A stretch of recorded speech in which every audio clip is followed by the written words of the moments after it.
Queridos irmãos e irmãs, graça e paz da parte de Deus nosso Pai, de Jesus Cristo, Senhor nosso, e do Espírito Santo que nos faz igreja, povo santo de Deus.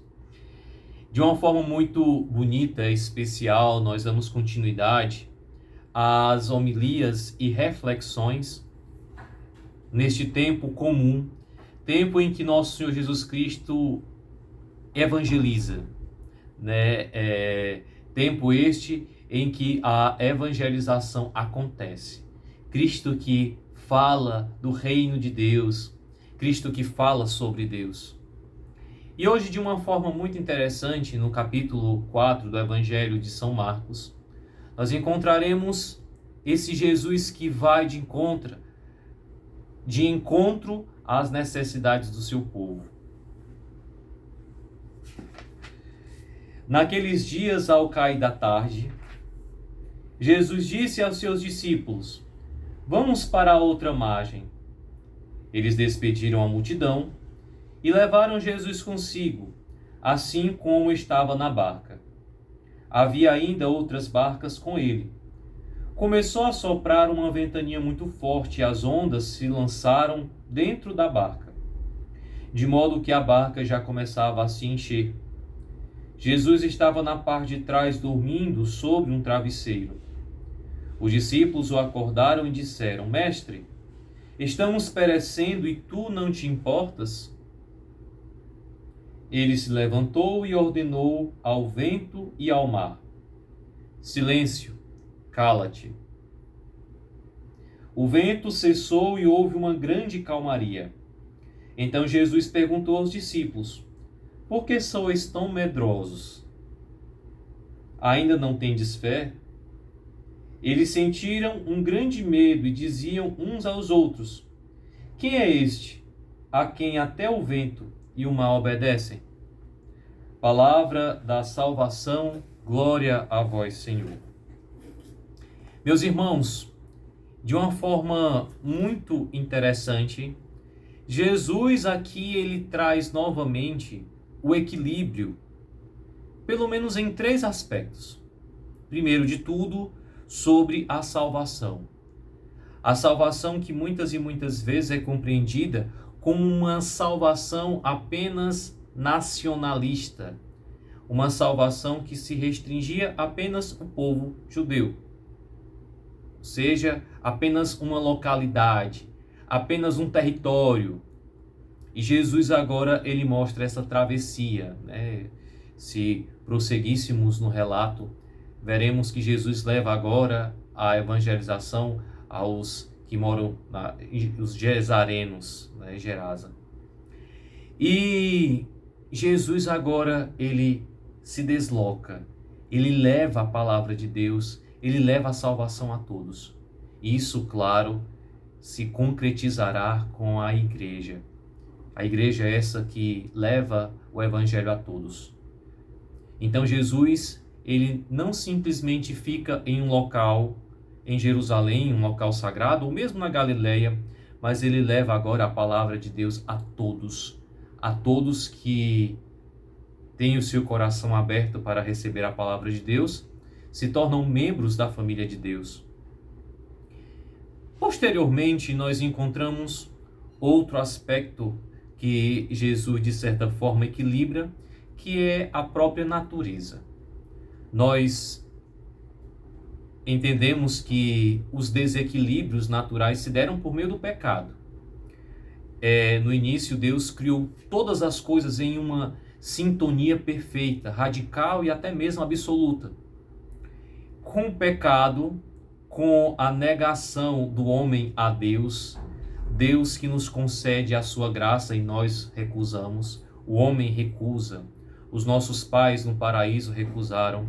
Então aqui nós temos um desequilíbrio, não simplesmente na relação entre homem e Deus, mas um desequilíbrio também da criação, dos elementos naturais.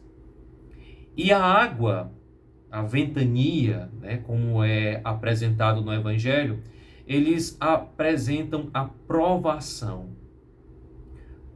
Basta lembrarmos do próprio dilúvio, onde o povo morre por conta do pecado, o povo morre afogado, né? A criação toda é afogada por conta do pecado, é submersa. Então as águas que apresentam a provação, ou mesmo a água que representa o fim, né? Basta lembrarmos o povo de Deus que sai do Egito e que se depara com o Mar Vermelho, né? Então ali apresentava totalmente o fim, não tinha como passar, não tinha como avançar. Então as águas que mostravam a provação. E um dos movimentos proféticos, claro, inclusive a liturgia nesta semana apresentava isso, a água que era fonte também do movimento profético.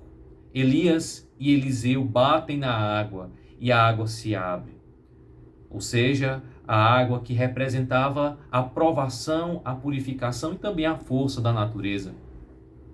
E aqui a água está em desequilíbrio.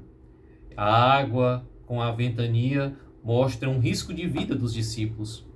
E Jesus diz: cala-te. Jesus estava dormindo. Não que esse dormir mostrasse uma indiferença à dor e à preocupação dos discípulos, mas Jesus estava tranquilo, estava dormindo. E interessante, Jesus diz: cala-te, silêncio. Ou seja, ele equilibra, ele traz por meio da sua palavra, ele que é a própria palavra de Deus, pelo qual tudo foi feito, ele mostra agora novamente um equilíbrio de todas as coisas. Então nos remonta, claro, a uma criação. Deus que, a partir de Jesus Cristo, recria todas as coisas e recria também a paz. Recria também esse equilíbrio natural. E Jesus que, em outra situação, caminha sobre as águas. Ele não simplesmente abre as águas, mas caminha sobre elas, mostrando que Jesus está acima de toda e qualquer provação. E que nele, estando com ele, nós teremos a paz. E a terceira forma de equilibrar, de equilíbrio que Jesus nos traz, é a fé. Jesus que está com seus discípulos e pergunta aos discípulos: por que sois tão medrosos? Por que sois tão desconfiados? Por que vocês têm tanto medo? Então Jesus aqui cobra a fé dos discípulos, ou seja, o acreditar, o aderir. Não um simplesmente acreditar, mas o crer, o ter fé, o se lançar na fé, o estar na fé, sabendo que a fé não é um simples acreditar, como se acredita em um fantasma, ou acredita em outras situações, mas o ter fé, o aderir, o estar totalmente lançado nas mãos de Deus. E é interessante a pergunta que os discípulos fazem: quem é este homem que até o mar, a água, o vento obedecem? Ou seja, a pergunta que é feita no Evangelho, a pergunta que é feita também na nossa vida é essa: quem é Jesus?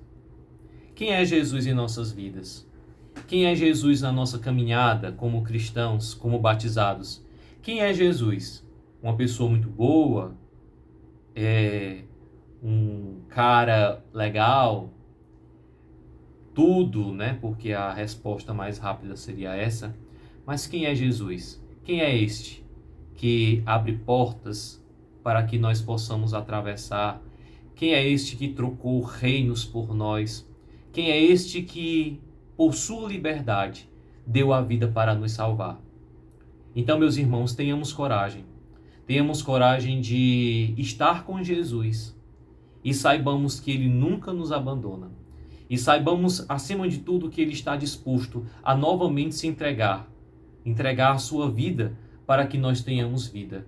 Jesus, que no Evangelho de São João nos diz: ninguém toma a minha vida, eu entrego por mim mesmo, nos convida também a dizer: ninguém deve tomar a nossa vida. Os medos, as provações, as dificuldades, nada disso consegue nos roubar de Deus. Nada disso nos tirará desse grande objetivo que é a salvação. Então, meus irmãos, um forte abraço, um santo domingo, e que Jesus possa nos levar a esses dois movimentos. Primeiro, o movimento de equilíbrio, equilibrar o movimento da fé, não barrar o evangelho. Em seguida, um movimento de apaziguação, apaziguar. Lembremos aqui como estava Elias ao chegar no Monte Horebe. Elias que viu um fogo, um tufão, ou seja, muitos fenômenos naturais que na verdade estavam sendo produzidos por ele, porque Deus se revelou apenas na brisa suave. E um segundo equilíbrio, o equilíbrio da fé, ou seja, como está a minha fé, como está a minha adesão, como está o meu equilíbrio interior, para que nós possamos dizer: quem é este homem que até o mar, até as águas, a ventania, tudo obedece? Este homem está ao nosso lado. Este homem que é todo-poderoso está ao nosso lado. E que nós possamos acreditar, aderir e ter fé neste poder absoluto de Deus em nossas vidas. Queridos irmãos, muito obrigado.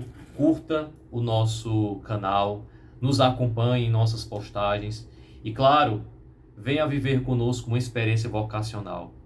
Deus abençoe, um forte abraço. Louvado seja nosso Senhor Jesus Cristo, para sempre seja louvado. Deus abençoe a todos.